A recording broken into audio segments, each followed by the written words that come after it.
que 1,9 milliard qui sont gérés par les régions. Nous ne demandons pas mieux que de bénéficier des moyens pour former effectivement beaucoup plus de demandeurs d'emploi. Nous ne demandons pas mieux qu'il y ait plus de solidarité nationale et qu'au plus près des territoires, les régions puissent mettre en œuvre des formations avec des fonds qui, aujourd'hui, sont parfois, il faut bien le dire, gérés dans les grandes entreprises en particulier, sur le modèle de la connivence. Alors, pour tout ce qui concerne maintenant ce que vous avez appelé la structuration du marché, nous ne voulons pas structurer le marché, nous voulons structurer l'appareil de formation rhône-alpin. Ce n'est pas tout à fait la même chose. Structurer le marché, ça voudrait dire quoi? Ça voudrait dire organiser la mise en concurrence systématique pour que le principe du moins-disant permette de faire émerger le maximum de formations sans se soucier de la qualité. Ce n'est pas notre objectif. Nous voulons structurer l'appareil de formation rhône-alpin en permettant aux organismes de travailler ensemble, en permettant aux organismes de comprendre les besoins des territoires et en permettant aux organismes, dans un dialogue avec la région, de répondre le mieux possible aux besoins des territoires. Alors, ce n'est pas un travail qui peut se faire comme ça en claquant dans ses doigts. Il est clair, il est évident que nous aurions vivement souhaité pouvoir avoir les moyens de le faire plus vite. Nous avons probablement fait tourner un paquebot de 10 degrés quand il aurait fallu le faire tourner de 180 degrés. Mais nous savons bien que le début du mouvement est ce qui est déterminant et que ce mouvement-là, nous le préparons, nous l'avons déjà largement fait et que, j'espère en tout cas, les Rhône-Alpins commencent à s'en apercevoir. Alors, Madame Robert a rappelé que la formation n'éradique pas miraculeusement le chômage. Évidemment, on pourrait relativiser un tout petit peu. Il y a des cas où des gens formés permettent à des entreprises d'embaucher et de se développer. On a par exemple dans le BTP, je pourrais vous donner des exemples, des entreprises qui embauchent parce qu'elles découvrent qu'il y a des gens formés dans l'isolation, il y a des gens formés dans les énergies renouvelables et qu'il y a là un marché et qu'elles peuvent se développer. Alors là, pour le coup, dans le marché, dans ce domaine-là. Et donc, il y a un effet de la formation sur l'économie. Il y a un effet, et les entrepreneurs que je ne doute pas vous côtoyer au quotidien vous le disent. Évidemment, il y a du chômage. Évidemment, nous proposons aux personnes qui sont au chômage d'accéder à une formation. Pas à toutes. Nous savons qu'il y a un certain nombre d'entre elles pour lesquelles la formation n'est pas la solution. Mais il y en a beaucoup pour lesquelles la formation est la solution. Alors vous nous dites, nous n'avons aucun élément chiffré nous permettant de savoir quelle est l'efficacité des formations que nous mettons en œuvre. Actuellement, nous faisons parvenir régulièrement un certain nombre d'enquêtes dites d'ARES, qui sont des enquêtes de suivi des stagiaires de la formation à 6 mois, à 12 mois.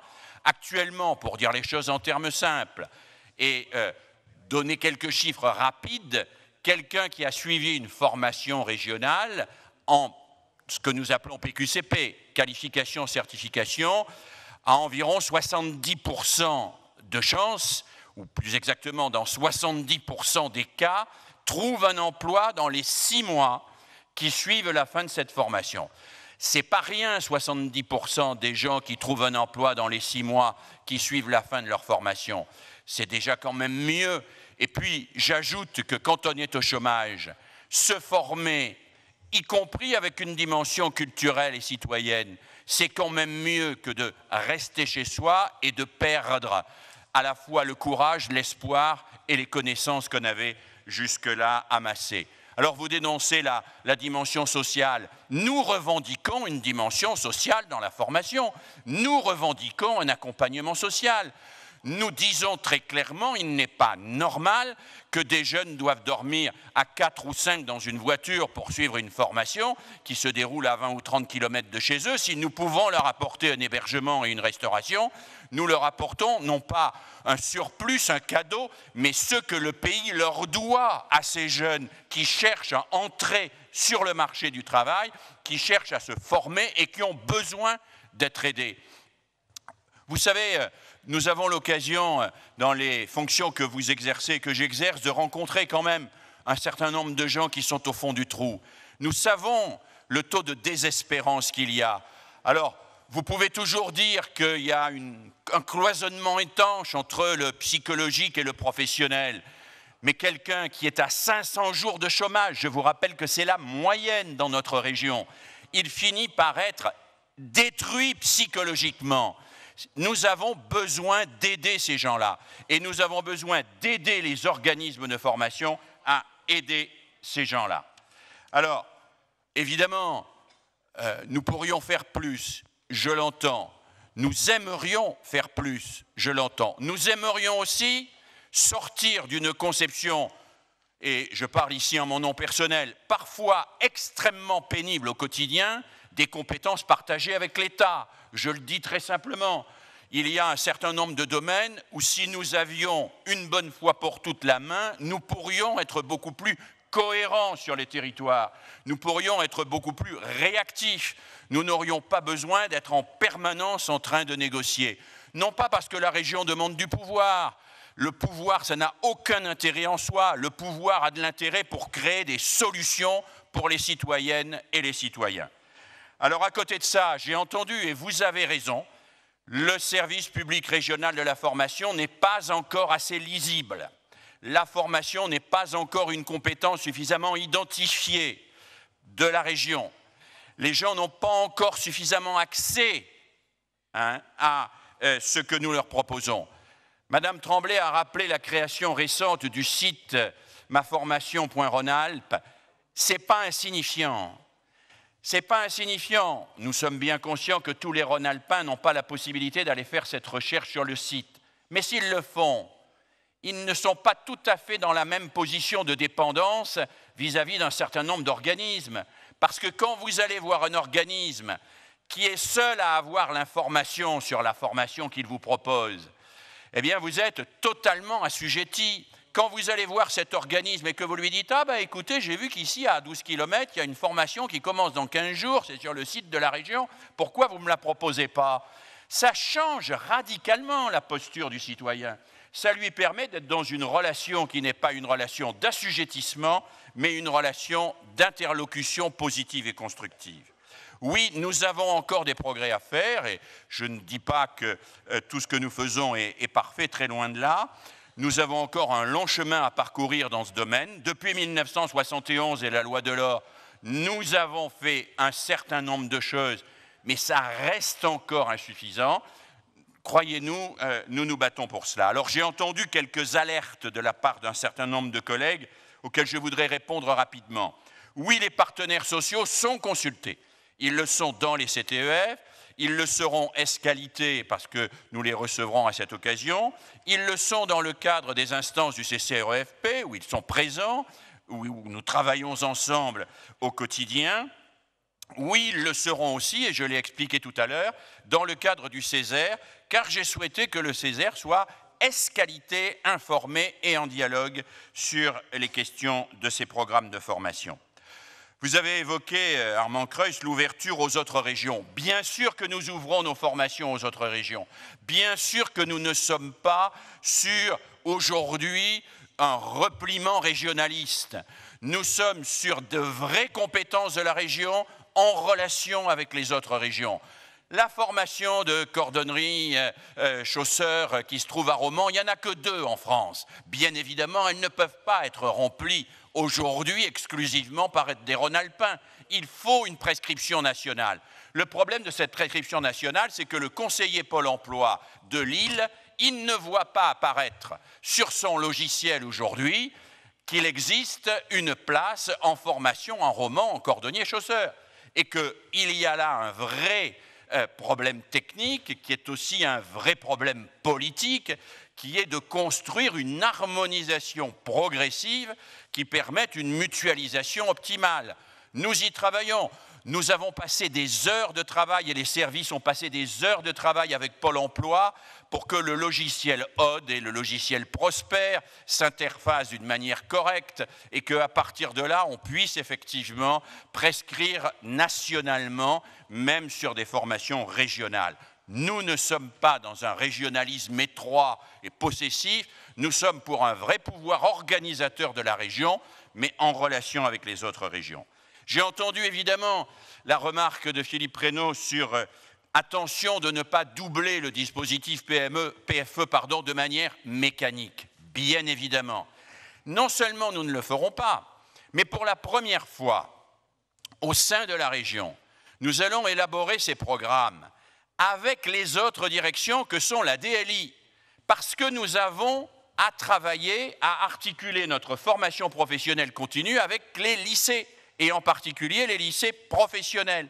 Nous travaillons avec la direction de l'apprentissage, parce que nous avons à articuler cela avec ce qui se passe en apprentissage. Nous travaillons avec la Défi 3S parce que nous avons à articuler cela avec ce qui se passe dans l'enseignement supérieur. Nous avons à articuler cela également avec d'autres dispositifs de formation, avec ce qui se passe en termes de contrats de professionnalisation, avec ce qui se passe également dans des dispositifs de formation continue proposés par exemple par Pôle emploi. Je le sais, aujourd'hui, enfin, Pôle emploi continue à faire de l'achat collectif en formation. Enfin, pour nous, très clairement, en termes purement de regard, de bon sens, indépendamment de droite et de gauche et tout ça, c'est une absurdité. Si on veut que les régions gèrent les formations collectives, il faut les leur donner à gérer clairement. Ou si on veut que Pôle emploi les gère, c'est Pôle emploi qui les gère. Mais il y a un seul gestionnaire et il y a un seul organisateur qui rend compte de la cohérence de ce qu'il fait. J'ai entendu vos interpellations sur l'allotissement. Elles sont très importantes. C'est très compliqué, l'allotissement. C'est très compliqué parce que l'allotissement ne doit pas être une préemption sur les choix possibles et il doit tenir compte de toute une série de facteurs que vous avez très justement pointés. Nous rendrons compte de notre travail sur l'allotissement régulièrement. Je me suis engagé à le faire devant les élus au mois de mars sur les principes et au mois de mai sur les contenus. Nous le ferons avec le plus de rigueur possible, même si nous sommes convaincus qu'il y aura des arbitrages. Il y aura des arbitrages. Et sur le cahier des charges, bien sûr. Alors, je voudrais vous rassurer sur le cahier des charges. D'abord, si vous reprenez l'ensemble des délibérations du SPRF, les points essentiels du cahier des charges qui va être proposé aux OF, ils sont déjà. Vous les avez délibérés. Vous les avez délibérés. Il faut les décliner techniquement, mais vous les avez délibérés. Ce cahier des charges sera néanmoins, bien évidemment, soumis à un travail collectif. Et vous le savez, il s'agit d'un document public qui n'a aucun caractère de confidentialité et qui a vocation même à être connu, y compris peut-être des usagers. Alors, je conclus, je pourrais évidemment parler très longuement sur ces questions et certains ici reprendront le dialogue, j'en suis bien convaincu très vite, pour dire que nous aurions pu, dans un autre cadre, avec de l'audace effectivement qui nous aurait donné les moyens de faire ce que je crois nous avons la possibilité de faire, proposer beaucoup plus. Ce que nous proposons néanmoins, nous le proposons en mettant le maximum de ce que le budget régional peut faire. Je voudrais rappeler que dans le cadre de l'adoption du budget 2014, le budget de la formation a été sanctuarisé, je suis le premier à m'en réjouir, évidemment, et il a même été, sur un certain nombre de points, augmenté, même si nous avons accepté quelques sacrifices sur un certain nombre de points. En particulier, nous avons arbitré, et Philippe Reynaud l'a rappelé, pour aller dans le sens d'une aide plus forte aux publics les plus en difficulté. La formation ne réglera pas tout, mais parce que la formation s'adresse à des hommes et des femmes, des pierres vives, comme disait Rabelais, chaque acte de formation est un engagement de la région pour un peu plus d'humain dans la région, pour un peu plus d'espoir. L'espoir peut s'évaluer, peut se quantifier un peu, mais néanmoins, c'est la qualité de notre projet politique qui lui donne sa force et la qualité de chacun et de chacune d'entre nous pour le communiquer qui lui donnera sa possibilité de s'incarner sur les territoires. Alors faisons-nous vecteurs d'espoir pour des Rhône-Alpins qui sont actuellement au fond du trou. Nous n'aurons pas perdu notre temps. Merci, Monsieur Mérieux.